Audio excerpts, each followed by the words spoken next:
अल्हम्दुलिल्लाहि Kaffa व सलामुन अला इबादिहिल्लज़ीना इस्तफ़ा अम्मा बाद अऊज़ु बिल्लाहि मिनश शैतानिर रजीम या अय्युहल्लज़ीना आमनू क़ू अनफुसकुम व अहलिकुम नारा अला सदक़ल्लाहुल अज़ीम क़ाला नबी सल्लल्लाहु अलैहि वसल्लम अल उजूह मिफ्ताहुस्सलात मिफ्ताहुल जन्नह औ कमा क़ाला अलैहिस्सलातु वत्तस्लीम।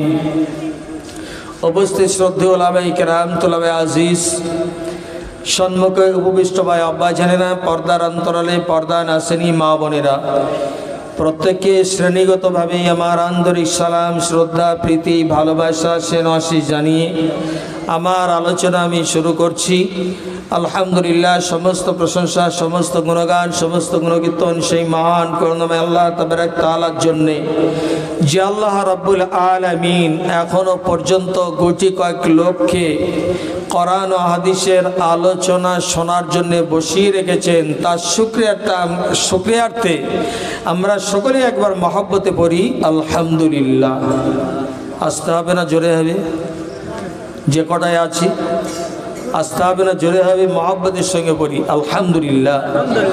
तारपरे परे आमादेर नबी दो जहानेर नबी आकाए नामदार ताजदारे मदिना अहमद मुस्तफा मोहम्मद मुस्तफा सकलेई बोलुन सल्लल्लाहु अलैहि वसल्लम तार प्रति हजारो शत कोटी दरूद व सालाम बर्षित होक बोलुन सकल अल्लाहुम्मा आमीन।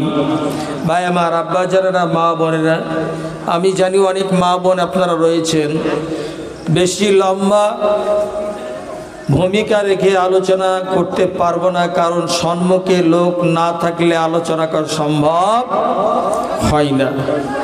तो आपनारा जे कजनई आछेन एखाने तो श्रोता बोलते केउ नाई के एखाने श्रोता बोलते केउ नाई कयेकजन कैमरामैन और हाथे गोना 6 जन नाकि मेয়েরা तो আছে ওরা বাইরে তার সামনে নিয়ে এসে দেন মেয়েগুলোকে তারপর দেখেন ওয়াজ কাকে বলে ওয়াজ চলবে ইনশাআল্লাহ সামনে বসিয়ে দেন একেবারে ব্রেক ডান্স শুরু হয়ে যাবে। কি ডান্স ব্রেক ডান্সটা সবথেকে ভালো লাগে নাকি এখন দেখবেন যা চলছে গ্রামে গ্রামে पंचरस चलছে কি না पंचरस सारा रात लोक থাকে शुधु लोक থাকে নাই ইয়াং ছেলেরা 100 টাকা 200 টাকা 500 টাকার নোটগুলো নিয়ে সিফটিবিন মেরে ঠিক এই জায়গায় লাগিয়ে দেয় অস্বীকার করতে পারবো নাকি।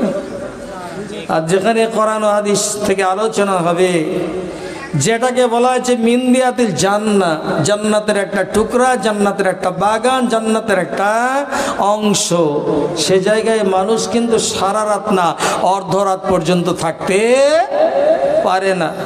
আপনারা বলেন তো এইখানে যারা এসেছিলেন এসেছেন এখনো আছেন এদেরকে খাওয়ানো হয়েছে কি হয় নাই আপ্যায়ন করা হয়েছে সুন্দর ভাবে খাওয়া দাওয়া থাকার জায়গা কত সুন্দর আর সেখানে রাতে খেতে দেয় নাকি। আমি দেখি গভীর রাতে যখন জলসা করে ফিরে যাই কোনো জায়গায় পঞ্চরস হয় তো দেখি দুই একটা মেয়ে এ কাঁকে একটা আছে ও কাঁকে একটা আছে বলে হুজুর কলসি পানি আনতে গেছে না কলসি নাই একটা এই কাঁকে একটা ওই কাঁকে বাচ্চা ছেলে কোথায় রেখে যাবে ওর দাদি বলছে আমিও যাব চাচি বলছে আমিও যাব মা বলে আমিও যাব বাপ বলে আমিও যাব ভাই বলে আমিও যাব সব গোটা ফ্যামিলি সবাইকে নিয়ে পঞ্চরস প্যান্ডেলে চলে গেছে। এইবার ধরেন শেষ হচ্ছে ভোর রাত্রিতে দেখবেন ফজরের আজান চলছে তাও খালাদের ব্রেক ডান্স চলছে কি চলে না খালাদের ব্রেক ডান্স কিন্তু চালাচ্ছে। তারপরে সালমার মা ঠিক ফজরের সময় বা তার আগে আগে একটা ডান কাঁধে একটা বাম কাঁধে দুটো বাচ্চাকে নিয়ে আর মানে হাঁটতে পারছে না এমনি হয় পড়েই যায় সারা রাত জাগা ছেলেকে সামলাবে না নিজের শরীরটাকে সামলাবে বলেন ঠিক কিনা এমনটা হচ্ছে কি হচ্ছে না।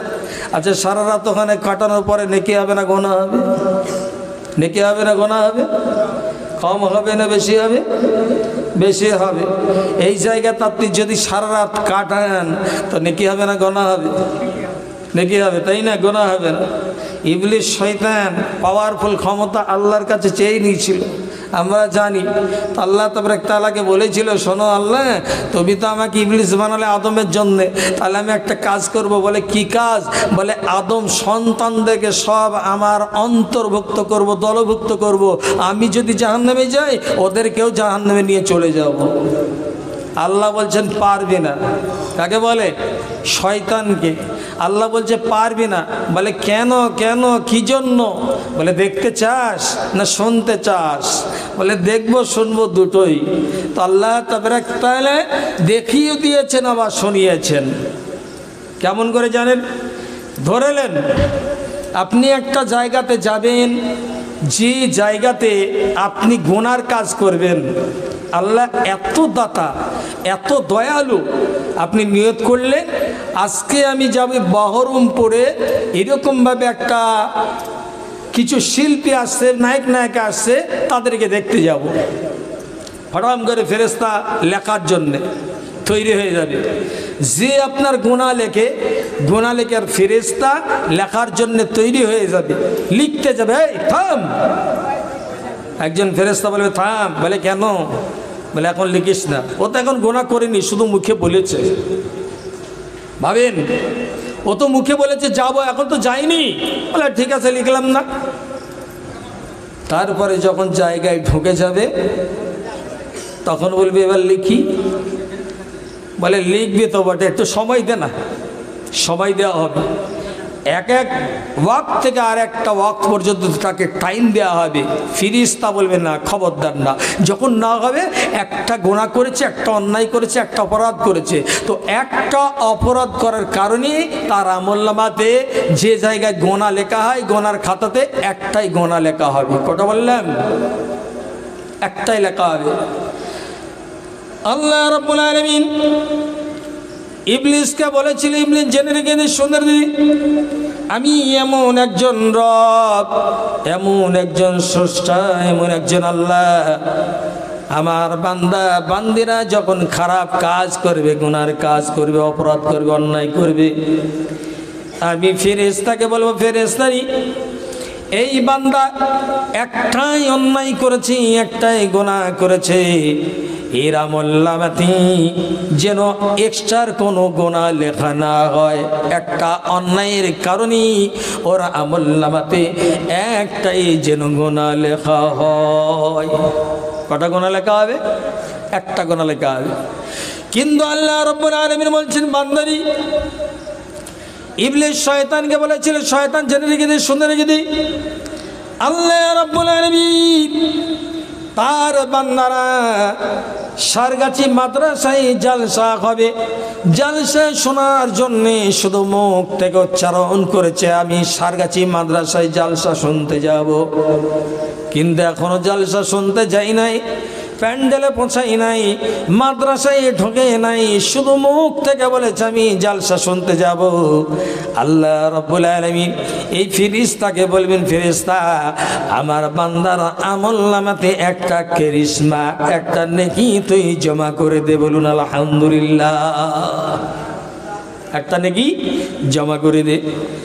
এরপরে আল্লাহ রাব্বুল আলামিন বলবেন, বান্দা যখন জালসার জন্য প্রস্তুতি নেবে, বার হয়ে চলে যাবে, আল্লাহ রাব্বুল আলামিন বলছেন, ইবলিস তুই কোনো রকম পারবি না আমার বান্দা বান্দীদেরকে জাহান্নামে নিয়ে যাওয়ার জন্য। কারণ আমি রব্বুল আলামিন এত দাতা, এত দয়ালু, আমি আল্লাহ রব্বুল আলামিন তাদের জন্য অতিরিক্ত নেকি তাদের আমলনামায় জমা করে দেবো। কেমনি ভাবে? যখন আমার বান্দা নিয়ত করেছিল, একটা নিয়ত করার কারণে আমলনামাতে একটা নেকি, বান্দা যখন পা ফেলতে লাগবে, একটা পা ফেলার কারণে, ভালো কাজ করার কারণে, ভালো আমল করার কারণে, মসজিদের নামাজে যাওয়ার জন্য আমি আল্লাহ রাব্বুল আলামিন এই ফেরেশতাকে বলবো, ফেরেশতা আমার বান্দা আমল শুরু করে দিয়েছে, পা ফেলেছে, একটা পা ফেলেছে, একটা গুনাহ মাফ করে দে। একটা পা ফেলেছে, একটা করে নাকি জমা করে দে। আমার বান্দা পা ফেলবে, পা ওঠাবে, প্রত্যেকটা পায়ে পায়ে পায়ে গুনাহ মাফ করে দে নাকি জমা করে দে, গুনাহ মাফ করে দে নাকি জমা করে দে। শুধু তাই নাই, আমার বান্দার আমলনামাতে একটা করে নাকি আমি আল্লাহ জমা করাবো। শুধু তাই নয়, বান্দার মর্যাদা একটা করে মানে বাড়িয়ে দেব, আর একটা করে বান্দার জীবনের গুনাহগুলি আমি আল্লাহ যেন মাফ করে দেব। বলুন না সুবহানাল্লাহ। তাহলে এখানে আসলে লাভ না লস? এখানে আসলে লাভ। লাভের জায়গায় লাভ, লসের জায়গায় লস। কিন্তু কি ব্যাপার একটা, সেটা হলো কি, আমরা মনে মনে করি মসজিদে নামাজ পড়তে যাই, কিন্তু নগদ নগদ তো পাই না। নগদ নগদ তো পাই না। মসজিদে যাই, মাদ্রাসা যাই, দান দান করি, নগদ নগদ পাই না। আল্লাহ রাব্বুল আলামিন, আল্লাহর কসম, আল্লাহ সবটাই আমাদেরকে নগদ দিয়েছেন এবং অগ্রিম দিয়েছেন। বলুন না সুবহানাল্লাহ।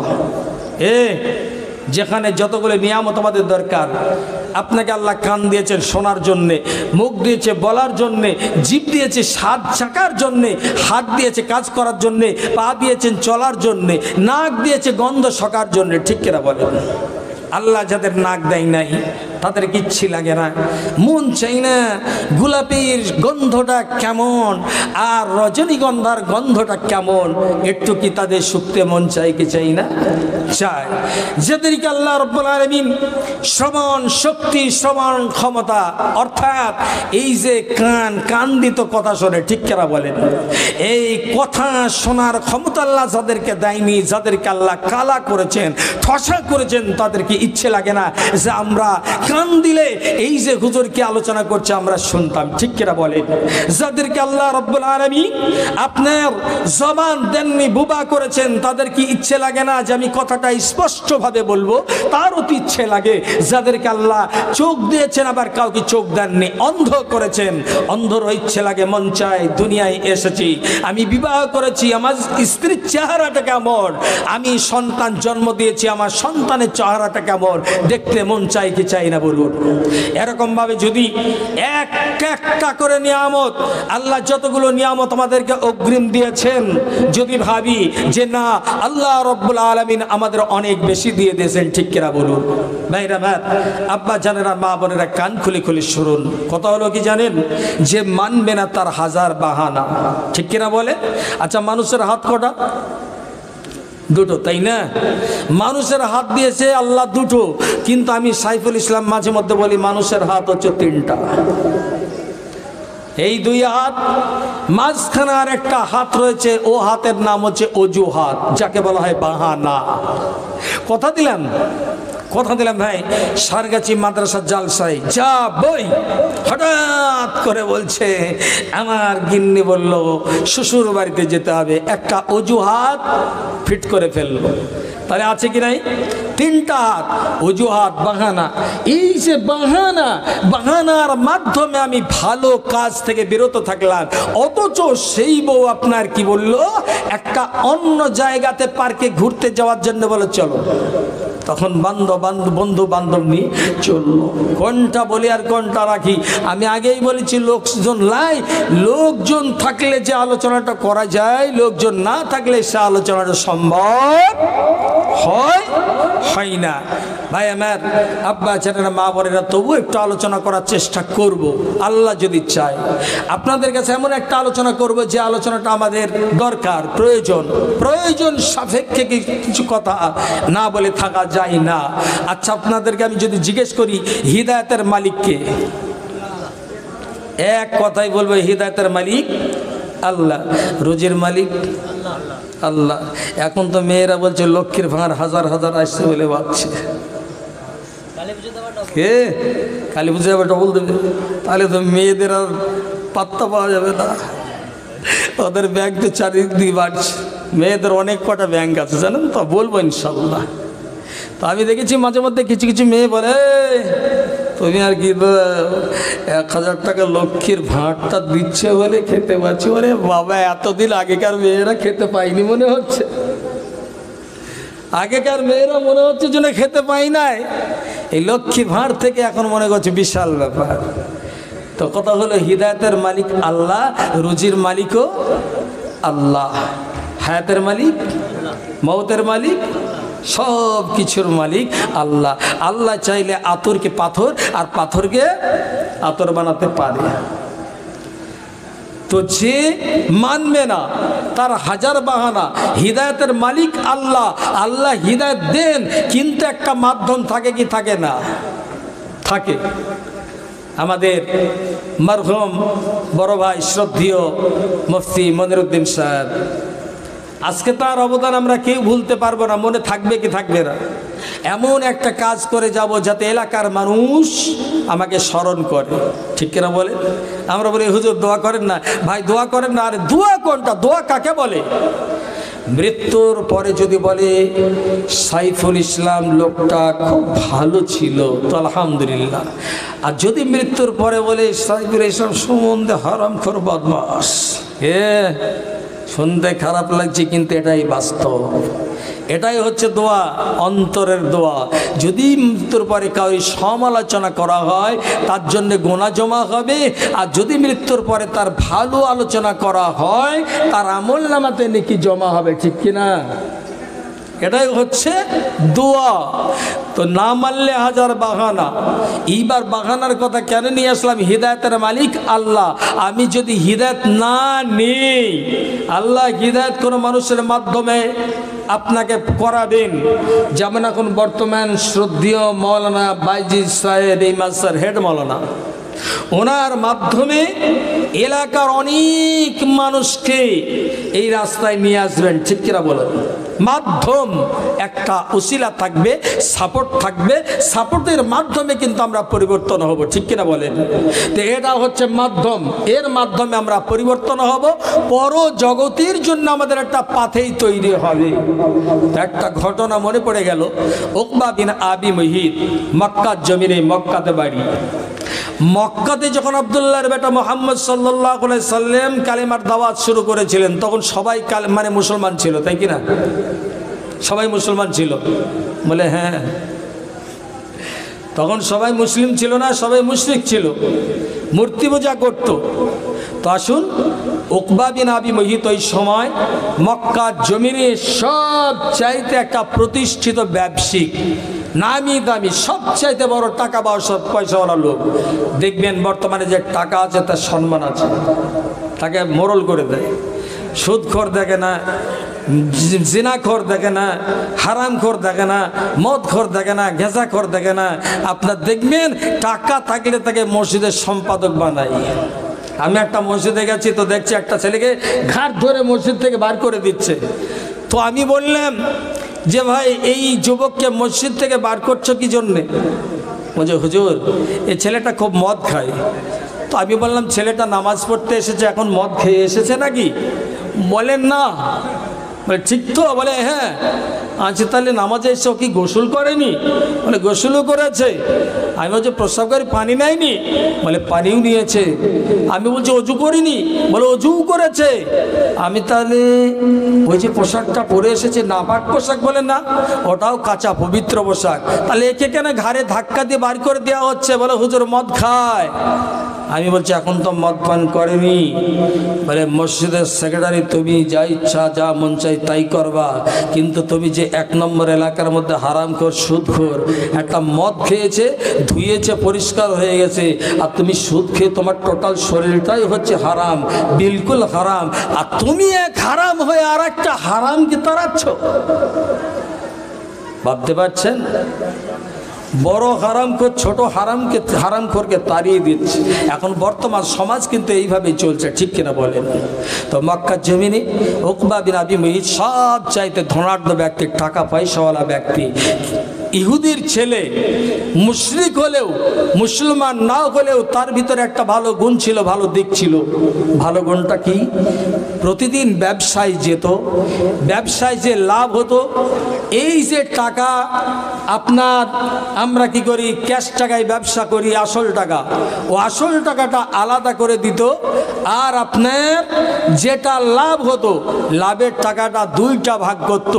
একটা ভাগ নিজের সংসারে খরচ করত, আর একটা ভাগ এতিম অসহায় দুস্থ গরিব মিসকিন এদের পিছনে ব্যয় করত। আপনারা বলুন এই গুণটা ভালো না খারাপ? ভালো গুণ, তাই না? তাহলে ওর একটা দিক ভালো ছিল, গুণ ভালো ছিল। আমাদের সমাজে অনেক লোকের এরকম ভালো দিক ভালো গুণ আছে, আবার অনেকে নাই। এই উকবা বিন আবি মুইত প্রতিদিন ব্যবসা যায়, ব্যবসা করি, কিন্তু আল্লাহ রব্বুল আলামিনের এত ইচ্ছা, আল্লাহ চাইলে পার পরিমাণ লাভ দিতে পারে কি পারে না? তাড়াতাড়ি বলুন। আল্লাহ চাইলে পারে। প্রথমেই বলেছি আল্লাহ ইচ্ছে করলে পৃথিবীর যত পাহাড় পর্বত, সমস্ত পাহাড় পর্বতগুলোকে আল্লাহ নদী নালা সমুদ্রে পরিণত করতে পারে। আবার যদি আল্লাহ ইচ্ছে করে, আল্লাহ মন চায়, আল্লাহ রব্বুল আলামিন সমুদ্রের সমস্ত পানিগুলোকে আল্লাহ আতরে পরিণত করে দিতে পারবেন। ঠিক কিনা বলুন? আমাদের এই বিশ্বাস আছে কি নাই? আছে। আল্লাহ রব্বুল আলামিন মানুষকে হিদায়াত দেন, কিন্তু একটা সাপোর্ট থাকে, বাহানা থাকে। বান্দা যদি নিজে পরিবর্তন হয়, আমার আল্লাহ রব্বুল আলামিন বান্দাকে পরিবর্তন করে দেন। একবার জোরে সরে বলা যাবে কিনা মারহাবা? উকবা বিন আবি মুইত প্রতিদিন আপনার লাভের টাকাটা দুই ভাগ করার পরে এক ভাগ গরিব মিসকিন এতিম দুস্থ অসহায় ব্যক্তিদের ভিতরে বিলীন করে দেন, আপনার খরচ করে দেন। আর লাভের 1/5 নিজের সংসারে আপনার খরচ করেন, আর আসল টাকাটা দৈনন্দিন ব্যবসার পিছনে ব্যয় করেন।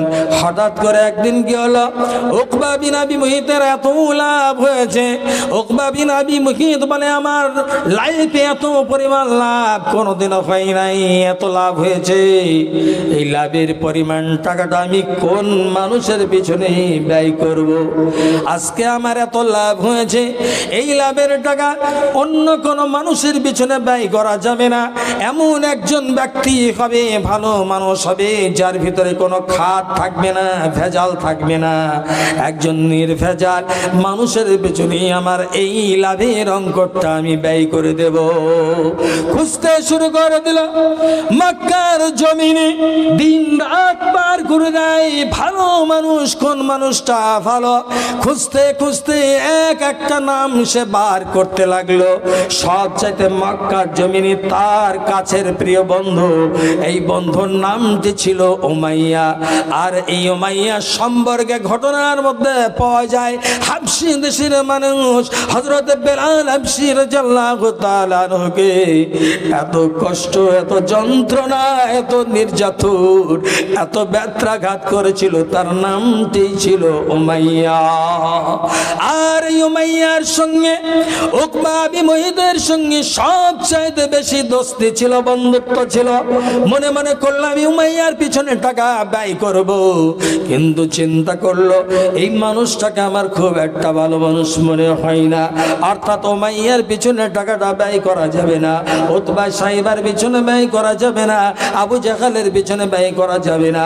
এমন একটা মানুষ আমার দরকার, এমন একটা মানুষ আমার প্রয়োজন, যে মানুষটা নির্ভেজাল, নিখুঁত থাকবে, কোনো খাদ থাকতে পারে না। সে রাত্রিতে ভাবতে ভাবতে, চিন্তা করতে করতে তার ব্রেনের ভিতরে আপনার ক্যাশ করলো এমন একজন মানুষ রয়েছেন যার নাম হলো আব্দুল্লাহর বেটা মুহাম্মদ সাল্লাল্লাহু আলাইহি সাল্লাম। এই মানুষের ভিতর, এই মানুষের মতো আর বিকল্প কোনো মানুষ নাই। একবার জোরে জোরে বলা যাবে কিনা মারহাবা? কার ছেলে বললাম? ইহুদির ছেলে। তার নেতার নাম হচ্ছে উমাইয়া, তার নেতার নাম হলো আবু জাহল, তার নেতার নাম হচ্ছে আপনার উতবা, তার নেতার নাম হচ্ছে সাইবা। কিন্তু বলছেন না, ঈদের পিছনে টাকাটা ব্যয় করা যাবে না, এই টাকাটা এমন একটা মানুষের পিছনে ব্যয় করব, যে মানুষটা শ্রেষ্ঠ মানুষ, সর্বোৎকৃষ্ট মানুষ, ভালো মানুষ, যার ভিতরে কোনো খাদ নাই, এইরকম একটা মানুষের পিছনে ব্যয় করব। একবার জোরে সরে বলুন না মারহাবা। একজন খ্রিস্টান, তিনি একটা বই লিখলেন, বইটার নাম দিলেন দ্য 100, তাই না? 100 জন মনীষী খ্রিস্টান ধর্ম তারা অনুসরণ করে, অর্থাৎ যিশুকে মানে, ঠিক কিনা বলে? তাদের কিতাব হলো বাইবেল। তো তিনি যেহেতু খ্রিস্টান, তিনি যদি মনে করতেন যে আমি ঈসাই ধর্ম পালন করি, আমার এই বইয়ের ভিতরে সর্বশ্রেষ্ঠ 1 নম্বর মানুষ হিসাবে নাম দেব আমি যিশু খ্রিস্টের, দিতে পারতেন কি পারতেন না বলুন? কিন্তু দিলেন না। বইটা 100 জন মনীষীর নাম পরস্পর পরস্পর সেট করতে করতে নাম্বার 1 নম্বর নাম দিলেন হযরত মুহাম্মদ মুস্তাফা সাল্লাল্লাহু আলাইহি সাল্লাম। এই নামটাকে বসিয়ে দিলেন। জিজ্ঞেস করা হলো, আপনি তো একজন খ্রিস্টান, আপনি তো ঈসাই ধর্মে অবলম্বন করেন, তাহলে আপনি তো পারতেন, আপনি যেহেতু যিশু খ্রিস্টকে মানেন, আপনি যিশু খ্রিস্টর নামটা 1 নম্বরে দিতেন। তো হযরত মুহাম্মদ সাল্লাল্লাহু আলাইহি সাল্লামের নামটা আপনি কেন বসালেন? উনি বললেন, আমি রাত জেগে জেগে ব্রেনকে রিসার্চ করে করে, গবেষণা করে করে, ব্রেনকে আমি ঘাটিয়ে ঘাটিয়ে আমি দেখেছি যে এমন একজন মানুষের নাম এই বইটার ভিতরে নাম্বার 1 দিতে হবে। সেটা আমি খুঁজে খুঁজে পেয়েছি, হযরত মুহাম্মদ মুস্তাফা সাল্লাল্লাহু আলাইহি সাল্লাম। কারণ যখন আমার এই কিতাবের ভিতরে প্রথম নাম্বার আব্দুল্লাহর বেটা মুহাম্মদ সাল্লাল্লাহু আলাইহি সাল্লামের জীবন বলি পাবে, জীবন কাহিনী পাবে, তখন আমার এই বইয়ের ভিতরে কি আছে মুহাম্মদ সাল্লাল্লাহু আলাইহি সাল্লামের আকর্ষণ খুঁজতে খুঁজতে ওই আকর্ষণে গোটা বইটাকে তারা পড়তে থাকবে। একবার জোরে জোরে বলুন মারহাবা। বুঝতে পারছেন কিনা? অনুরূপ ভাবে আপনার উকবা বিন আবি মুহিত, সে মনে মনে করলো এমন একজন ব্যক্তিকে আমি দাওয়াত দেব, এমন একজন ব্যক্তির পিছনে এই জায়গাটা ব্যয় করব যে দিন আজকে আমার অতিরিক্ত লাভ হয়েছে, সেটা আব্দুল্লাহর বেটা মুহাম্মদ সাল্লাল্লাহু আলাইহি সাল্লাম, সে ছাড়া বিকল্প আর কেউ স্থান পেতে পারে না। এরবারে উকবা বিন আবি মুহিত বিশ্ব নবী জনাবে রাসূলুল্লাহ সাল্লাল্লাহু আলাইহি সাল্লাম তার বাড়িতে চলে গেল। ডাক দিয়ে বলল, ইয়া রাসূলুল্লাহ, ইয়া হাবিবাল্লাহ, হুজুর আমি উকবা বিন আবি মুহিত, আমি আপনার বাড়িতে এসেছি, বলো তাড়াতাড়ি কি খবর? উকবা বিন আবি মুহিত বলেছিল, ইয়া রাসূলুল্লাহ, ইয়া হাবিবাল্লাহ, হুজুর আমি আজকে দাওয়াত দিতে চাই, আমার বাড়িতে আপনাকে খাওয়া দাওয়া করতে হবে, আপনাকে আমি আপ্যায়ন করাবো, আপনাকে খাওয়াবো। নবীজি বললেন, ঠিক আছে দাওয়াত গ্রহণ করলাম, কিন্তু একটা শর্ত রয়েছে, একটা শর্তের উপরে আমি দাওয়াত গ্রহণ করব। উকবা বিন আবি মুহিত বলেছিল, ইয়া রাসূলুল্লাহ, ইয়া হাবিবাল্লাহ, হুজুর কি শর্ত আপনি বলুন। নবীজি আমার বললেন, শোনো উকবা, আমি তোমার বাড়িতে দাওয়াত খেতে যাব, ঠিক আছে, কিন্তু আমি একা একা যেতে পারবো না। উকবা বিন আবি মুহিত, আমি যাব আর আমার সঙ্গে কিছু সাহাবা তোমার বাড়িতে দাওয়াত খেতে যাবে, অর্থাৎ তুমি আমায় দাওয়াত দিয়েছো এবং আমার কিছু সাহাবাকেও যদি দাওয়াত দাও তবে দাওয়াত গ্রহণ করব। উকবা বিন আবি মুহিত চিন্তা করে দেখলো, আমি যদি সাহাবাদেরকে দাওয়াত না দেই, আব্দুল্লাহর বেটা মুহাম্মদ সাল্লাল্লাহু আলাইহি সাল্লাম দাওয়াত গ্রহণ করতে পারবে না। ঠিক আছে, বললেন, ইয়া রাসূলুল্লাহ, আমি আপনার সাহাবাদেরকে দাওয়াত দিয়ে দিলাম। উকবা বিন আবি মুহিত বিশ্ব নবীকে দাওয়াত দেওয়ার পরে বাইরে ফিরে চলে গেল। এখন দেখবেন মসজিদে হুজুরদের দাওয়াত দেওয়া হয় কি দেয় না? দেয়, তাই না? আচ্ছা, হুজুর যদি একটু জোরে জোরে হাঁটে তো কি বলে? হুজুর আজকে মনে হয় ভালোই আছে নাকি, ভালোই আপ্যায়ন হবে, অ্যারেঞ্জমেন্ট ভালোই আছে, বলে কি বলে না? আচ্ছা, হুজুর যদি আস্তে আস্তে যায়, হুজুর খুব খেয়েছেন নাকি, হুজুর এত খাওয়া খেয়েছে হাঁটতে পারছেন না, হয় কি হয় না? হুজুরদের দৌড়ালেও দোষ, আস্তে হাঁটলেও দোষ। হুজুররা যাবে কোথায়, কোন জায়গায় যাবে হুজুরের দল? যেদিকে যেচ্ছে সেদিকেই ফালু। তো কথা হচ্ছে, হুজুর বলছেন, ভাই তোমার বাড়িতে দাওয়াত খেতে যাব, হয় কি হয় না? আমি তো ইমাম মানুষ, আমার কাছে মুয়াজ্জিন থাকে, কয়েকটা মুসল্লি থাকে, তো আমাকে একা দাওয়াত দিলে হয়, ওদের কেউ দায়, মন চাই কি চাই না? বলে হুজুর ঠিক আছে, আপনি যেহেতু বলছেন যান, দিয়ে দিলাম। ওদেরকে নেওয়া হলো। তো রাসূলুল্লাহ সাল্লাল্লাহু আলাইহি সাল্লাম বলছেন, এই উকবা, আমি একা যাব না, আমার সঙ্গে কয়েকজন সাহাবা যাবে, তাদেরকে দাওয়াত দিচ্ছ তো? উকবা বলে, ইয়া রাসূলুল্লাহ, আমি দাওয়াত দিয়ে দিলাম। ইহুদির ছেলে, কার ছেলে বললাম? ইহুদির ছেলে, মুসলমান হয় নাই, কালেমা পড়ে নাই। এরপরে আপনার সময় হয়ে গেল, বিশ্বনবী জনাবে রাসূলুল্লাহ সাল্লাল্লাহু আলাইহি সাল্লাম সাহাবাদেরকে নিয়ে আস্তে আস্তে করে উকবা বিন আবি মুয়িতের বাড়িতে হাজির। উকবা বিন আবি মুয়িত বলে, ইয়া রাসূলুল্লাহ, ইয়া হাবিবাল্লাহ, হুজুর আপনার জন্য খাবার সব কিছু আমি রেডি করে রেখেছি। ইহুদের ছেলে সুন্দরভাবে দস্তরখান বিছিয়েছে, সমস্ত খাবার পরস্পর পরস্পর সাজিয়ে রেখেছে।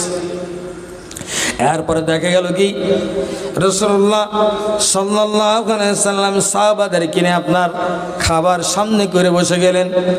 ব্যতিক্রম কোন জায়গায়, নবীজি আমার খাবারগুলো হাত দিয়ে নাড়াচাড়া করেন, কিন্তু মুখে ওঠাতে পারেন না। সাহাবারা মনে মনে করছেন, খুব লেগেছে, খুব লেগেছে। কি লেগেছে বলো? খিদে লেগেছে।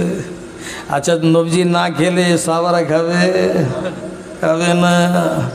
খুব লেগেছে, খুব লেগেছে। নবীজি আমার খাবার নিয়ে নাড়াচাড়া করেন, সাহাবারা খাবার নিয়ে নাড়াচাড়া করেন, কিন্তু মুখে ওঠাতে পারেন না। আমরা দেখবেন এক সময় আসি, যে সময়ে বাজারের নামি দামি ফল, একটু হলেও গরিব হলেও অর্থ না থাকলেও মনে হয় একটু ভালো ফল খাবো, হয় না? তারপরে দেখবেন বাজার থেকে দামি দামি সব খাবার নিয়ে আসলাম, আয়োজন সুন্দরভাবে করেছি, কিন্তু খাবারগুলো নাড়াচাড়া করি, হাত দিয়ে নাড়ি। বাচ্চা ছেলে রোজা রেখেছে, মা কখন দেবে? ও মা খিদে লেগে, না একটু থাক। আচ্ছা, আমরাও খাবার নিয়ে নাড়াচাড়া করি, ওই সময়টাকে কি সময় বলে? কোন সময় বলে? ইফতারের সময়। কোন সময়? ইফতারের সময়। যতক্ষণ পর্যন্ত আমার আল্লাহর পারমিশন না হবে ততক্ষণ পর্যন্ত একটা খেজুর মুখে যাবে। পিপাসায় যদি কলিজাও বার হয়ে যায়, পানি এক ঢোক গেলা যাবে। একটা বাচ্চা ছোট্ট মেয়ে ছেলে হলেও তারাও কিন্তু ওই সময় পানি পান করবেন না, যতক্ষণ পর্যন্ত আমার আল্লাহর পারমিশন আসবে। ঠিক কিনা বলেন? সাহাবারা মনে মনে করছে, বাবা এখন তো ইফতারের সময় না, এখন তো ইফতারের সময় না। মনে মনে হবে কি হবে না? হবে, তাই না? এরপরে আপনার দেখা লাগে বিশ্বনবী জনাবে রাসূলুল্লাহ সাল্লাল্লাহু আলাইহি সাল্লাম সাহাবাদের দিকে বারবার বারবার বারবার ফেল ফেল করে তাকাই তাকাই দেখছেন। খোদার যন্ত্রণায় ছটফট করেন, কিন্তু খাওয়ার অনুমতি নাই, খাওয়ার পারমিশন নাই, আপনারা খেতে পারেন নাই। এরপরে রাসূলুল্লাহ সাল্লাল্লাহু আলাইহি সাল্লাম উকবা বিন আবি মুয়িতের দিকে চেয়ে রয়েছেন। উকবা জিজ্ঞেস করে, ইয়া রাসূলুল্লাহ, ইয়া হাবিবাল্লাহ, হুজুর আজকের সমস্ত খাবার, সমস্ত আয়োজন হলো আপনাদের জন্য, আপনারা খাবার খাচ্ছেন না কেন? আমি সব দিয়ে দিয়েছি, আপনি খাবার খেতে শুরু করে দেন, আপনি খেয়ে নেন, আপনি সব খেয়ে শেষ করে দেন, সবটাই আপনার জন্যে। নবীজি আমার বললেন, উকবা বিন আবি মুয়িত, আমি তোমার বাড়িতে এসেছি দাওয়াত খাওয়ার জন্য, তুমি খুশি হয়েছো না রেগে গেছ? বলে, আমি তো খুব খুশি হয়েছি। আল্লাহর নবী, বিশ্ব নবী, বিশ্ব নেতা জনাবে রাসূলুল্লাহ সাল্লাল্লাহু আলাইহি সাল্লাম আমি উকবা বিন আবি মুয়িত আমার বাড়িতে এসেছেন, আমি সব চাইতে বেশি খুশি হয়ে গেছে। ঠিক কিনা? এলাকার সব চাইতে যদি বড় মাওলানা আছে কি নাই, সব চাইতে একজন নামি দামি মাওলানা হঠাৎ করে সলিমুদ্দিনের ভাইয়ের বাড়িতে চলে যায়, হুজুরকে আনতে গেলে 15,000 টাকার নিচে নাই। এখন বলছি ইউটিউবে ভালো বলতে পারে সেই বক্তা নেব, শালা হারাম করে তো সব হারাম করে হয়ে গেছে। কে এখন কি হচ্ছে জানেন তো? বক্তা জগৎটা বলে সব চাইতে বেশি কে নিচ্ছে তাকে দেখ। কমিটির লোক টাকা খুঁজছে, সব থেকে বেশি টাকা নাই, এইরকম একটা বক্তা দেয়। আর শ্রোতারা বলে সব চাইতে যে নাচতে পারে তাকে দেয়।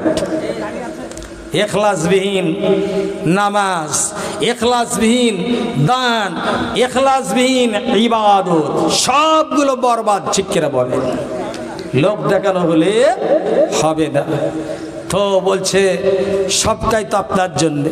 বলো বা আমি এমনি আসি নাই, আমি তো দাওয়াত গ্রহণ করতে এসেছি। তুমি যেহেতু খুশি হয়েছো, রাজি হয়েছো, আমিও তোমার প্রতি রাজি হব, খুশি হব যদি তুমি একটা কাজ করো। একটা শর্ত, আমি তোমার বাড়িতে খাবার খাবো, তার আগে আমি খাবার মুখে ওঠাতে পারবো না। উকবা বিন আবি মুহিত মনে করছে যদি আমি শর্ত না মেনে নিই, ও বাবজি এই যে কোথা থেকে আসলো, এখন ভালো চলছিল মজমাটা। এরবার উকবা বিন আবি মুহিত মনে মনে করছে আমি এই সময় কি করতে পারি, এই অবস্থায় আমি কি করতে পারি। আব্দুল্লাহর বেটা মুহাম্মদ সাল্লাল্লাহু আলাইহি সাল্লাম শর্ত লাগিয়েছেন, আমাকে তো মানতেই হবে, কারণ আমি মক্কার জমিনে সবচাইতে ধনাঢ্য ব্যক্তি, টাকাওয়ালা ব্যক্তি। আমার বাড়ির থেকে আব্দুল্লাহর বেটা মুহাম্মদ সাল্লাল্লাহু আলাইহি সাল্লাম না খেয়ে চলে যাবে, এটা ঠিক হতে পারে না। আমি অপমানিত হব, লাঞ্ছিত হব, বঞ্চিত হব, মানুষের কাছে আমি ছোট হয়ে যাব। অর্থাৎ আজকে আমাকে কিছুক্ষণের জন্য মেনে নিতে হবে। বললেন ইয়া রাসূলুল্লাহ, ইয়া হাবিবাল্লাহ, হুজুর আমি আপনার শর্তে রাজি রয়েছে, আপনি বলতে পারেন। আমার নবী বিশ্বনবী জনাবে রাসূলুল্লাহ সাল্লাল্লাহু আলাইহি সাল্লাম বললেন উকবা, আমি তোমার বাড়িতে দাওয়াত খেতে আসার কারণে তুমি এত খুশি হয়ে গেছো, তুমি যদি একবার কালেমা পড়ে নাও, মুসলমান হয়ে যাও, আমি তার চাইতে অনেক বেশি খুশি হয়ে যাব। একবার জোরে সরে বলা যাবে কিনা মারহাবা। উকবা বিন আবি মুহিত ভাবতে শুরু করলো, যদি আমি কালেমা না পড়ি, মুসলমান যদি না হয়, শর্তে যদি আমি রাজি না হই, তাহলে খাবে না, তাহলে আমাকে শর্ত মানতেই হবে, খাবার খাওয়াতেই হবে। উকবা বিন আবি মুহিত সেদিনকে বলেছিল ইয়া রাসূলুল্লাহ, আপনি আমাকে কালেমা পড়ে মুসলমান করে নিন। নবী আমার লা ইলাহা ইল্লাল্লাহু মুহাম্মাদুর রাসূলুল্লাহ সাল্লাল্লাহু আলাইহি সাল্লাম উকবাকে কালেমা পড়ে মুসলমান করে নিলেন। একবার জোরে সরে বলা যাবে কিনা মারহাবা। উকবা বিন আবি মুহিত কালেমা পড়লো, মুসলমান হলো। এইবার একটা আগুন জ্বলে উঠলো, কেমন জানেন? উমাইয়া, যার কথা বলছিলাম, উমাইয়া তৎকালীন হযরতে বেলাল হাবশী রাদিয়াল্লাহু তাআলা আনহুকে সবচাইতে বেশি কষ্ট দিয়েছিল, নির্যাতন করেছিল। মরুভূমির উত্তপ্ত বালির উপরে চিৎ করে শোয়ে বুকের উপরে পাথর চেপে রেখেছিল। ঘটনা শুনেছি তো নাকি? আমি ও ঘটনা এখন বলতে চাই না। ওহ, বেলালের কথা বলতে গেলে একেবারে বুক ফেটে কান্না চলে আসে। আমি ওদিকে যেতে চাই না। আমি আপনাদেরকে যেটা বলতে চেয়েছি যে আল্লাহ হিদায়াত দেয়, কিন্তু কিছু মানুষ হিদায়াত নিতে পারে না। মনে আছে তো নাকি? আমি আলোচনা যেখান থেকে শুরু করি সেখান গিয়েই সমাপ্ত করি, চেষ্টা করি। তো উকবা বিন আবি মুহিত আর উমাইয়ার সবচাইতে বড় দোস্তি। সকাল হলো, উমাইয়ার কানে আওয়াজ পৌঁছে গেল, আব্দুল্লাহর বেটা মুহাম্মদ সাল্লাল্লাহু আলাইহি সাল্লামকে উকবা দাওয়াত দিয়েছিল। আব্দুল্লাহর বেটা দাওয়াতে গিয়েছিলেন, দাওয়াত খেয়েছেন, কিন্তু একটা শর্তে, কালেমার শর্তে। উকবা মুসলমান হয়ে গেছে, অর্থাৎ ও বেঈমান হয়ে গেছে, আর আমি আমার দলে আছি, ওর সঙ্গে আর বন্ধুত্ব রাখা যাবে না। ঠিক না বলেন? এখন দেখবেন কিছু কিছু এলাকায় ভাই ভাই বোন আলাদা হচ্ছে, বাপ বেটা আলাদা হয়েছে। কিসের কারণে জানেন? ইলেকশনের কারণে। হচ্ছে কি হচ্ছে না? ইলেকশনের কারণে, ভোটার কারণে। কারণ আমরা হচ্ছে বাপ বেটা মা আর দুটা ছেলে, 3-5 জনা লোক, 3 জন এক দলে, 2 জন আর এক দলে। এবার ভাগাভাগি, যদি তুই তোর ভাইয়ের সঙ্গে চলিস তাহলে তোর সঙ্গে শেষ। বলে ঠিক আছে, চলবো না। হচ্ছে কি হচ্ছে না? আজকে রাজনৈতিক কালার এমন একটা জায়গায় পৌঁছে গেছে।